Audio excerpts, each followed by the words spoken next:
Next item on the agenda is establish the user fees for the McCook City Park for the year 2025.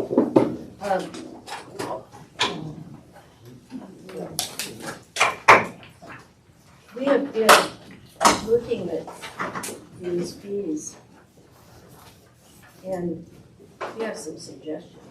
Okay, great. We're all ears. We did our homework. We did our homework. You ready to turn this into Leanne for a grade? Sure. All right. I'm good credit, Leanne, darn it. Okay, we're trying to come up with fees that are going to be good for everybody. And we recognize the city staff is going to have to tell us if we're not coming up with the correct fees. And I'm going to give you some fees, and then you guys can tell me if I'm out of my mind, okay? And I've talked to other people about this, even some people that know pools. Okay, 0 to 4 free. 5 to 17 students, we would have a fee of $4 or $5. I mean, that's up to you guys to come up with what we would need. 18 to 54, which we consider adults. Some of us. $6 to $7. 6 or 7. And we don't want any $9.95 or anything like that. We want them even dollars. 55 and over, which are seniors, okay? Absolutely. $4 to $5. $45. And a family day pass, $15 to $20. A family day pass. Now, if we start looking at season passes, Okay. How much was it, Sam? $15 to $20 for the Okay, day. thank you. Okay? Season passes, single, any age, okay, $60 to $70. A family of 3 to 4, $150. If you have 5 or more, $200. Or another way you could look at it, if you want to break it down, are $25 per person over 4. I mean, you can look at it however you want to do it. Then there's something new called a babysitter pass. That if you have a babysitter coming to the pool with the little kids during the day, maybe with a family pass, $40 for the babysitter with a family pass. Then we look at possibly lap swimming, maybe $3 a day to lap swim, and $45 for the season to be a lap swimmer.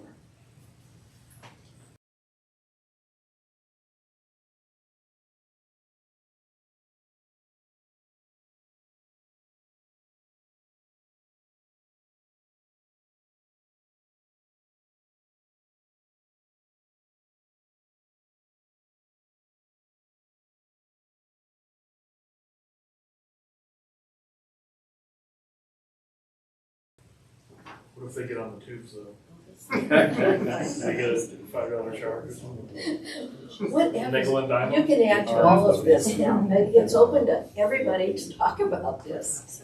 This is just kind of what, looking at all the different communities that you provided us and talking to different people, this seemed to be something that is a point to start at. How's that? So, that was just to a starting point. Okay. Anybody have any suggestions? I have a question. So, because of my grandsons, a lot of places we've been going, both zoos and like York City and things like that, most parents are not going with their children because they're at work. But grandpa and grandma is. So you need to think about how you word them, that it's so like the zoo, we have the grandparents pass. And actually it's my whole family. We got 9 people in for less than $200 to Omaha Zoo. So, but just think about the grandparents, just because I know that's a lot of, when I go, that's when we're seeing like, is it the grandparents with their kids, not necessarily the parents. And sometimes we tunnel into it's a parent and child situation, and I don't think, I wanted to see people buy the passes. I think that's better for everybody because once they buy it, they're gonna go and use it. If we make it where parents aren't gonna buy those passes because I'm never going. Yeah. So just using the term grandparent pass or adding a grandparent pass with their grandkids is something to think about. Go with the babysitter grandparent. Yes, me. Okay. Some of the grandparent passes that come with free aspirin and Tums. I know when we take our grandkids somewhere, I'm shot. I But can't you do get to it. take them home. Okay, any other great suggestions? Yes, yeah. Okay, and I could be off base, but I know we want to encourage people to use free and reduced lunches or at least apply. And so if there could be any sort of discount, maybe that would help encourage people to apply for those services that overall would help with property taxes, et cetera. And then also, I would like to know how much it's going to cost for the margarita nights. She's not joking. Yeah, I know. I'm Good not, on the rocks I'm or going- blended, it depends. I'm really working hard on this. Our I max know it's capacity is possible. 369, so just to keep that. Yeah. Do we Okay. need special insurance? Yeah, we might have to. I mean, I promise not to. Please, Rhonda, there you are. I'm not small right there. Yeah, you go to the pool, so come on, tell us how. Well, it okay, works. so, and I did, I looked at these. And Anna's not wrong about having, if you wanna pay for the pool, have a liquor night. There's a couple, I threw some ideas at you. One of the things, being literally up there in the pool, the adults are looking for, they want maybe some alone time, that's what the lap swimming is for. I think you do need to look at getting creative about, I wish we had the lights in place. That's down the road, but I think you do need to look at that this is youth-based, we understand that. But the number of people, this past summer while I was up there and lifeguarding that came up and said, they love kids. Please don't take this wrong, they don't like kids, but they just want that. They want use of the pool too, and I think that's where that lap swimming, that could be when the light, and the reason that is so valuable is to get more use out of the pool. You're gonna have the lifeguards up there cleaning, the pool manager's gonna be up there, is that you can have access, a lap swimming at 8 o'clock in the morning. Doesn't sound ideal right now, this time of year, but during the summer, 8 o'clock is actually ideal. Noon when they're getting ready. There's just additional opportunities that I would like the city to look at for use to get more use out of the pool. Yes, it comes down to lifeguards. I still know that, but I think looking at different options, I think what Jamie said is correct about the grandparenting. I think that's where the babysitter, because you do see that. But I will tell you right now, please don't do quarters. And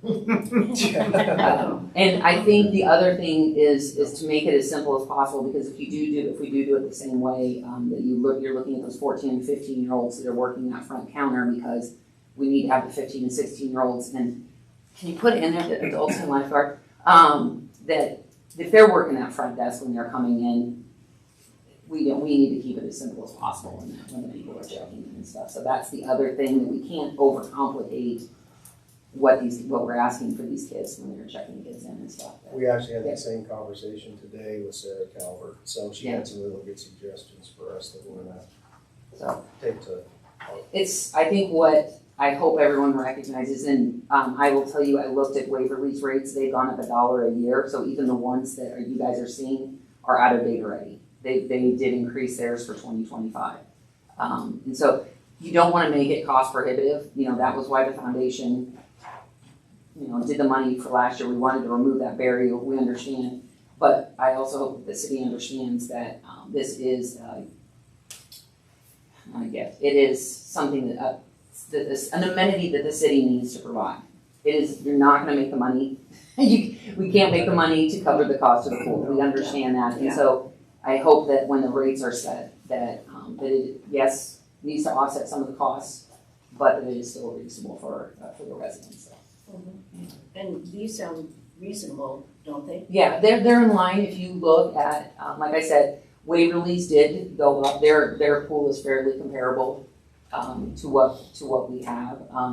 Lexington, I actually thought Lexington is kind of low for what they're asking.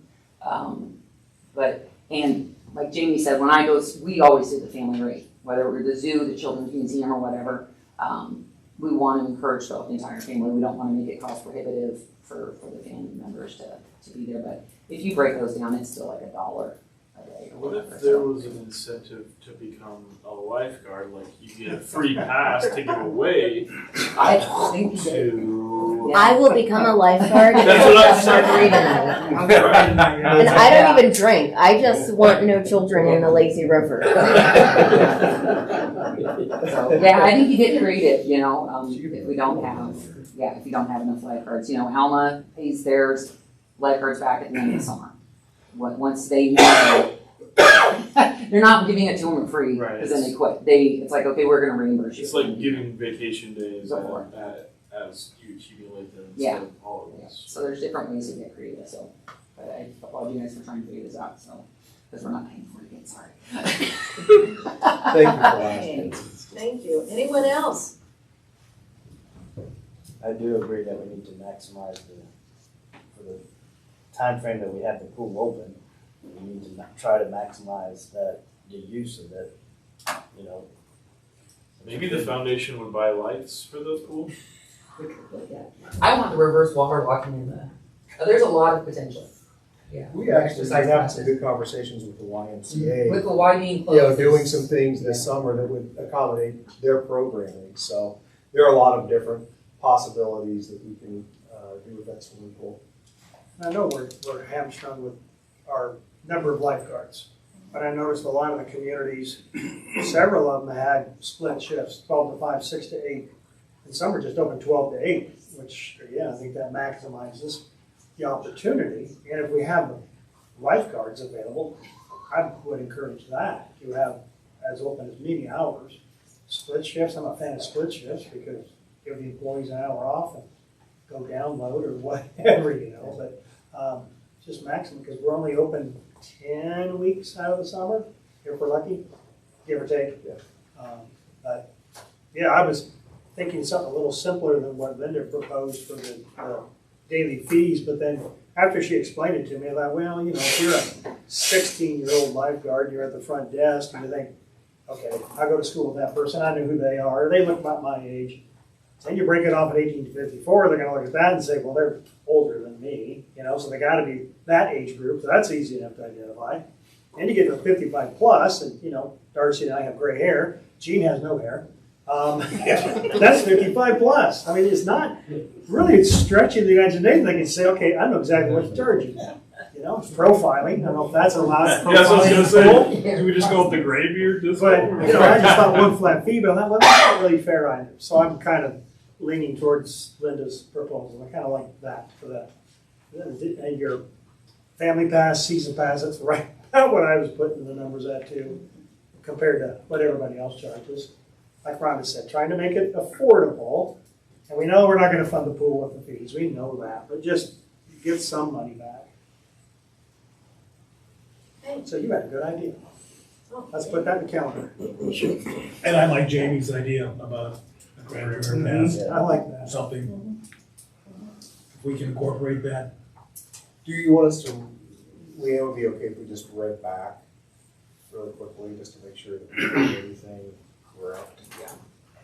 I had 0 to 4 was free, 5 to 17, $4 or $5, 18 to 54 is $6 or $7, 55 and over would be $4 or $5, family day would be $15 to $20, season single pass is 60 to 70, family 3 to 4 150, 5 or more is 200, family pass babysitter, however you worded that, was 40.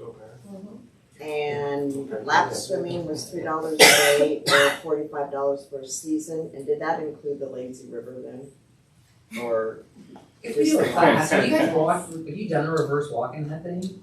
no, but I'd like to. No, that's an extra $5. That's why There's potential in that thing, that thing That is. sounds nice. I would Yeah, I like to think do I that. think it might be more work than like a Staff treadmill. could come up with that. Okay, all right. We'll let you use your And then discretion. something for the grandparents pass, maybe discount options. And then whatever, everything else that Rhonda added. Oh.